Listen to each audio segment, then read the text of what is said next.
नमस्कार दोस्तों, मेरा नाम है गौरव तनेजा। हाल ही में आपने A1 और A2 मिल्क के विवाद की न्यूज सुनी होगी। FSSAI ने 21 अगस्त को एक ऑर्डर जारी किया था। बोला था कि अब कोई भी फूड बिजनेस ऑपरेटर अपने प्रोडक्ट्स पे A1 या A2 की लेबलिंग नहीं कर सकता। और इस न्यूज को सारे बड़े मीडिया हाउसेस और न्यूज़पेपर ने फ्रंट पेज न्यूज की तरह कवर किया था। Food regulator cracks down on milk labels. Food regulator FSSAI ने A1 और A2 दूध पर नजरें टेढ़ी कर दी है। Food safety and standards authority of India ने एक क्लैरिफिकेशन इशू किया है। Platforms to remove claims of A1 and A2. Food regulator has directed A1 और A2 जैसे लेबल तुरंत हटाएं।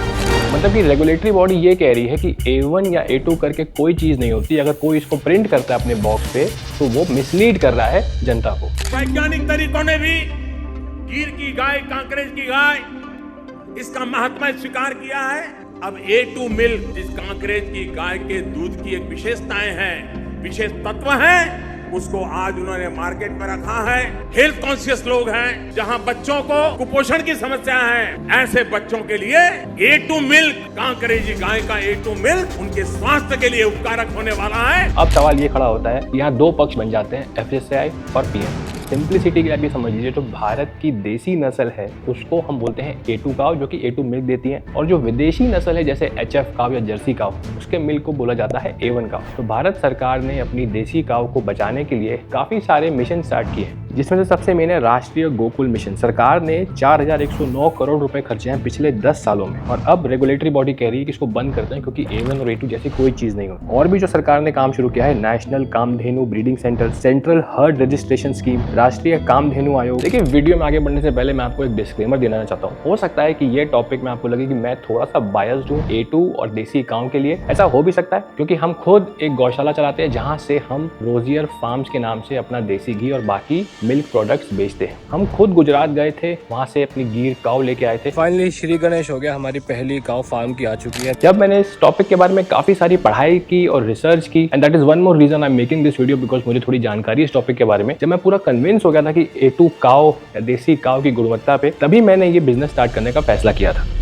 लेकिन इस ऑर्डर के पास होने के कुछ ही दिनों बाद 26 अगस्त को FSSAI का एक नया ऑर्डर आया, जहां पे उन्होंने अपने पुराने ऑर्डर को रिवर्स कर दिया। देखिए, इसलिए भी सरप्राइजिंग है कि 26 अगस्त को जन्माष्टमी थी, एक गवर्नमेंट पब्लिक हॉलिडे थी। उस दिन एक गवर्नमेंट ऑफिस से स्टेटमेंट आना काफी बड़ी बात है। लेकिन अनफॉर्चुनेटली जो ऑर्डर रिवर्सल की न्यूज थी, ये किसी भी न्यूज़पेपर या मीडिया हाउस ने फ्रंट पेज न्यूज कवर नहीं की थी, जितनी उन्होंने बैनिंग की न्यूज कवर की थी। इसीलिए आज भी लोगों को लगता है कि FSSAI ने A2 घी, A2 मिल्क बैन ही कर रखा है। Several industry experts have said that this was a marketing gimmick to fool consumers.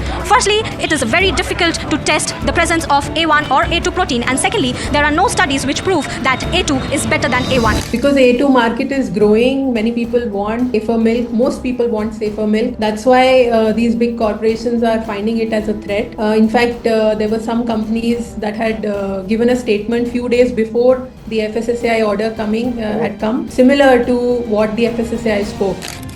देखिए, मिल्क से जब आप पनीर बनाते हैं या चीज़ बनाते हैं तो उसका सॉलिड पार्ट अलग हो जाता है, उसको हम बोलते हैं केसीन प्रोटीन, और जो लिक्विड पार्ट है वो अलग हो जाता है, जिसको बोलते हैं वे। तो हमारे जो फिटनेस के सप्लीमेंट्स आते हैं वो उसी वे से बनते हैं। तो इस वीडियो के लिए हम सिर्फ केसीन पे ध्यान रखते हैं। तो केसीन में होता है प्रोटीन। ये प्रोटीन पूरा 209 अमीनो एसिड्स की एक चेन होती है। इस चेन में 67th पोजीशन पे जो अमीनो एसिड होता है, बहुत सारे काउज में जेनेटिक म्यूटेशन हुए, तो वो 67th पोजीशन का अमीनो एसिड प्रोलीन था, और उसको हटा के हिस्टिडीन कर दिया गया। तो जब वो हिस्टिडीन हुआ तो उन्हीं काउज को हम बोलते हैं A1 काउज। देखिए, नेशनल डेयरी रिसर्च इंस्टीट्यूट 2015 में उन्होंने ये बात बोली थी कि disease causing mutation was wide spread among the Holstein cattle, जो HF काउ है, throughout the world. Dairy expert Herbert Roginski 2003 में उन्होंने एक बुक लिखी थी, इंसाइक्लोपीडिया ऑफ डेयरी साइंसेस। वहां उन्होंने लिखा कि अभी तक काउज में 12 जेनेटिक म्यूटेशंस हो चुके हैं। National Bureau of Animal Genetic Resources, उन्होंने लिखा है कि काउज में 5 lethal genetic mutations HF cows में पाए गए हैं। तो ये जेनेटिक म्यूटेशन हुए क्यों? देखिए, वेस्ट में चीज की डिमांड बहुत ज्यादा है और उनको दूध बहुत ज्यादा रिक्वायर्ड होता है। So they wanted cows which produce more milk.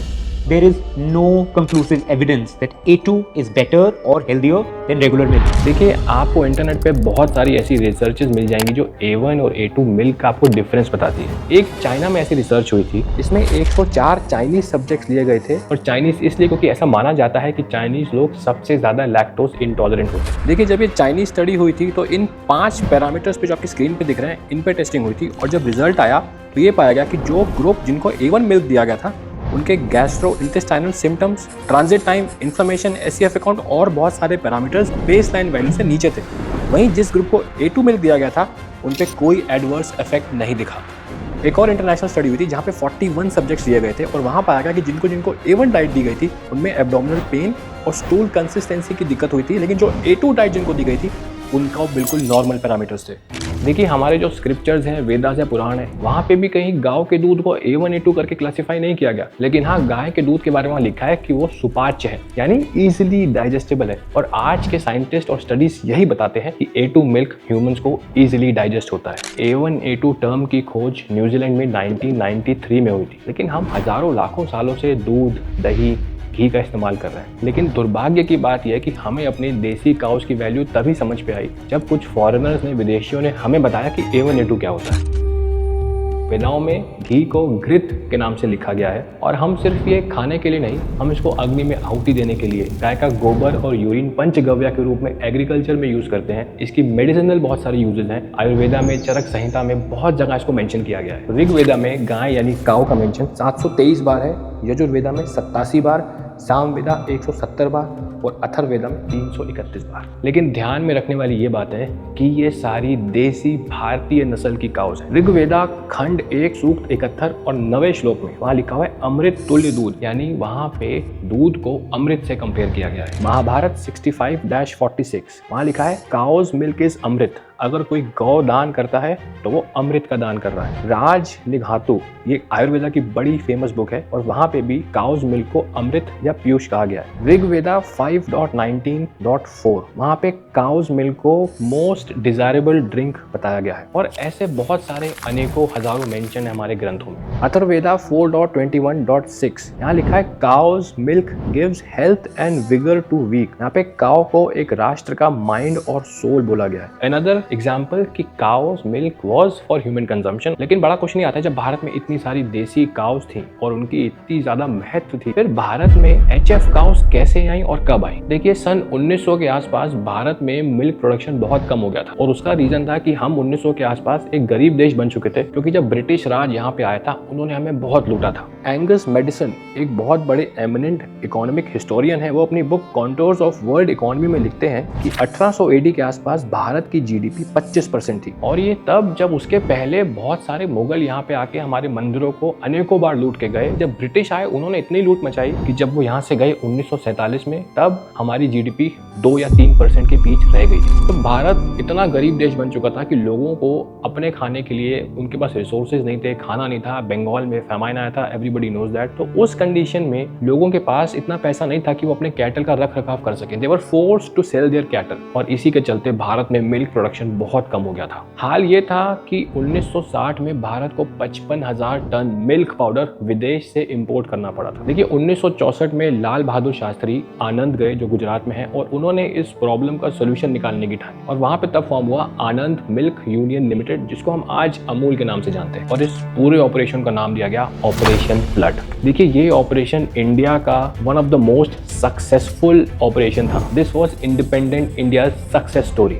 हम विश्व में नंबर 1 मिल्क प्रोड्यूसर बन गए थे, और ये हमारे लिए बहुत गर्व की बात थी। बट इस ड्यूरेशन में एक और बड़ी चीज हुई थी। A1 milk is given usually by the European exotic cows which were brought into India during Operation Flood. Indian Council of Agricultural Research ICAR ने 2017 में लिखा था, in order to meet the milk requirements of growing population of India, cross breeding of local cattle with exotic dairy breeds, जो बाहर की breeds, was adopted as an alternative. तो इस प्रकार से भारत में जहाँ देसी काउस थी, अब एक मिक्स ब्रीड भी चल रही थी, क्योंकि HF और देसी काउ का मिक्स था, और जो हमको A1 मिल्क देने लगी थी। देखिए देसी काव देती है कम दूध 7 से 12 लीटर, बट इसका दूध होता है न्यूट्रिशियस। और जो एचएफ काव होती है वो ज्यादा दूध देती है, लेकिन उसमें जेनेटिक म्यूटेशन हो रखे हैं और उसका दूध ह्यूमंस के लिए उतना फिट नहीं है। देसी काव की एक खास बात है, उसकी पीठ पे आपको एक हम्प दिखेगा, और जो गिर काव होती है उसके अंदर एक सूर्य केतु नाड़ी होती है। बोलते हैं जो सुनहरा रंग है जो घी में आता है देसी काव के, वो इसी सूर्य केतु नाड़ी की वजह से आता है, क्योंकि ये सनरेज अट्रैक्ट करती है and they pass the goodness of it in their milk and also in the urine. वहीं एचएफ काव में आपको कोई हम्प नहीं दिखेगा। देसी काव के मिल्क के कोई साइड इफेक्ट्स नहीं है, बल्कि वो ह्यूमंस के लिए अच्छा है। वहीं एचएफ काव में ऐसी बहुत रिसर्च पाई गई है कि उनके मिल्क के साइड इफेक्ट्स हैं। देखिए एक और इंटरनेशनल स्टडी हुई थी जहां पाया गया था कि A1 milk type 1 diabetes, cardiovascular disease, digestive disorders, allergies और न्यूरोलॉजिकल डिसऑर्डर्स का रिस्क भी बढ़ाता है।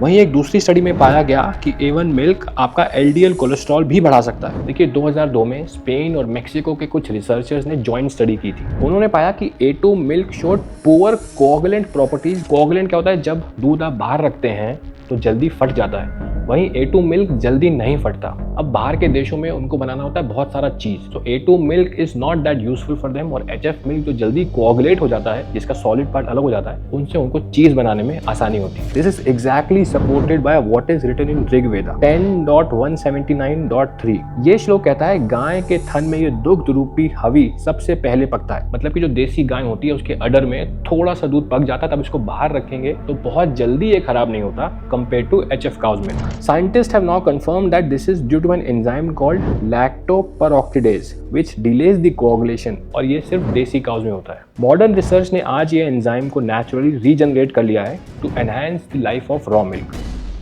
वो कहते हैं A1 और A2 तो प्रोटीन के डिफरेंस है, लेकिन घी में तो आप फैट बेच रहे हैं, तो उसमें A2 क्यों लिख रहे हैं? ये बिल्कुल सही बात है, लेकिन बात यह है कि देसी काउ में सिर्फ यही डिफरेंस नहीं कि उसके प्रोटीन में A2 है, देसी काउ में और भी गुणवत्ता होती है। Desi cow milk has other things also which we need to talk about, like they have higher levels of CLA, they have more levels of beta carotene, they have higher glutathione. People should get aware that it is not only A1 and A2, in fact it is desi cow milk which needs to be promoted. A2 milk से बना जो घी होता है उसमें ज़्यादा omega-3 और omega-6 fat होते हैं, उसमें शॉर्ट फैटी एसिड चेन होती है, उसमें ब्यूट्रिक एसिड होता है जो आपकी गट हेल्थ को बहुत अच्छा रखता है। Also this ghee has higher EPA and DHA value. Nutritionist देखते हैं या बायोकेमिस्ट्री में देखा जाता है, देसी गाय का घी है वो शॉर्ट फैटी एसिड चेन जो है, जो क्या है वो कोलेस्ट्रॉल नहीं कैलोरी देती है, लेकिन कोलेस्ट्रॉल नहीं बढ़ाती, जिसको आज के लोग LDL कहते हैं। सिर्फ A1 A2 का नहीं है विषय, ब्रेन में कोई भी चीज नहीं जा सकती एक्सेप्ट ये फैट, तो उसमें भी ये शॉर्ट फैटी चेन एसिड है। तो गाय के घी को ब्रेन का मतलब IQ बढ़ाने वाला बताया गया है। देखिए A2 घी का मतलब सिर्फ ये होता है वो जो घी बना है वो A2 मिल्क से बना है, ना कि उसमें कुछ प्रोटीन्स है। A2 milk is a superior milk and A2 ghee just signifies that. हमारी एक और बहुत बड़ी प्रॉब्लम है, जब हमारे वेदाओं और पुराणों में इतनी नॉलेज है, कोई भी उसको साइड करता हमें लगता है ये अंधविश्वासी है, ये पुरानी बातों में बिलीव करता है। वहीं जब आज की डेट में मॉडर्न रिसर्च, स्पेशली जब बाहर के देशों में कोई गोरे रिसर्च करते हैं, तो हम उनकी तरफ ऐसे देखते हैं कि जिन्होंने क्या ही खोज निकाला। देखिए देसी काऊ का मिल्क स्पेशली घी जो है उसकी बहुत सारी मेडिसिनल प्रॉपर्टीज भी हैं। आप अपने घर में अपनी किसी दादी या नानी को पूछेंगे तो आपको बहुत सारी होम रेमेडीज बताएंगे। देखिए instead of banning A2 ghee, the regulatory body should seriously consider जो बाकी कंपनियां अपने प्रोडक्ट पे देसी घी लिख के बेच रही है, क्या वो मिसलीडिंग नहीं है? क्योंकि वो घी मॉडर्न इंडस्ट्री में और बड़े ही मॉडर्न तरीके से बनाया जा रहा है, क्या उसको हम सही में देसी घी बोल सकते हैं? देखिए घी बनाने के 4 तरीके होते हैं। सबसे पहला है क्रीमी बटर मेथड। ये बड़ा ही स्टैंडर्ड मेथड है जहाँ पे व्हाइट बटर को मेल्ट करते हैं, फिर उसको स्टीम से हीट करते हैं अंडर प्रेशर, और तब जाके हमें घी मिलता है। दूसरा मेथड होता है प्री स्टैटिफिकेशन मेथड, जहाँ पे कि थोड़ा पुराना बटर लेते हैं, उसको बटर मेकिंग मशीन में डालते हैं, मेल्ट करते हैं बहुत ज्यादा टेम्परेचर पे नहीं, तकरीबन 80 डिग्रीज पे, फिर जाके उस बटर का स्ट्रैटिफिकेशन होता है 3 लेयर्स में। जो टॉप लेयर है उसको हटा देते हैं, जो मिडिल लेयर बचती है दैट इज द घी, और जो बॉटम होती है वो नॉन फैट सॉलिड्स होते हैं। तीसरा मेथड है डायरेक्ट क्रीम मेथड, और ये लार्ज स्केल पे घी बनाने के लिए यूज होता है। यहाँ पे जो क्रीम है वो दूध से सेपरेट की जाती है बड़ी बड़ी मशीनों में सेंट्रीफ्यूगल फोर्स से। जब दूध को तेज घुमाते हैं तो दूध अलग और उसकी क्रीम अलग हो जाती है। आप जान के हैरान होंगे कि इंडिया ने 2022 में 74,000 metric tons of milk equivalent import किया था, वर्ल्ड में नंबर 1 मिल्क प्रोड्यूसर होने के बावजूद। और ये मोस्टली सारा हम क्रीम एक्सपोर्ट करते हैं बाहर के देशों से,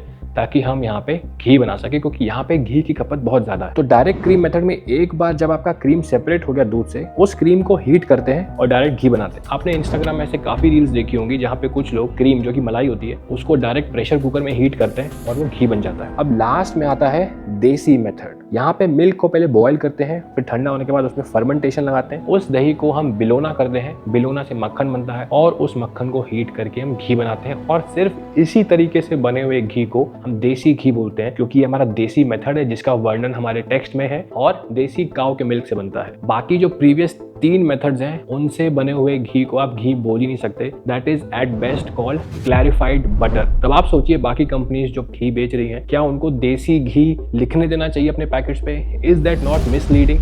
देखिए, अनदर बिग क्वेश्चन अराइजेस कि जो ब्रांड्स A2 में काम कर रही है वो A2 घी, A2 मिल्क लिखती है, लेकिन कोई भी ब्रांड A1 मिल्क या A1 घी क्यों नहीं लिखता? क्योंकि उनको पता है that A1 is a lower grade of milk. So 68% of milk does not conform to FSSAI standards. This was issued by the government of India itself. चाहे उसमें पेस्टिसाइड की मात्रा ज़्यादा थी, हार्मोन ज़्यादा थे। 68% is actually less. I would say even more than that in the market is adulterated. It is not worth consuming. देखिए, अगर ये FSSAI का ऑर्डर रिवर्स नहीं होता तो क्या होता? देखिए, जो मीडियम एंटरप्राइज है उनको इतना इफेक्ट नहीं होता, क्योंकि उनके पास थोड़ा पैसा है, रिसोर्सेज हैं, they will find marketing means still to continue their business. लेकिन जो छोटे किसान हैं जिनके पास 5, 10, 12 गाय हैं, उनका बहुत नुकसान हो जाता। 2 काम होते हैं, या तो वो फोर्स हो जाते अपना मिल्क बिग कॉर्पोरेशंस को सेल कर देते, या फिर वो अपनी जो देसी गाय है, कैटल है, उसको रखना ही बंद कर देते, क्योंकि जब डिफरेंशिएशन ही नहीं है A1 A2 में तो क्या फायदा देसी काव रख के। दूसरा ये होता जो हमारी देसी काव है जिनका नंबर आज वैसे ही देश में गिर रहा है, उसको रखने का कोई इंसेंटिव ही नहीं रह जाता छोटे फार्मर्स पे, क्योंकि अब A1 A2 का डिफरेंस ही खत्म कर दिया तो लोग वही गाय रखेंगे जो ज्यादा दूध देंगे।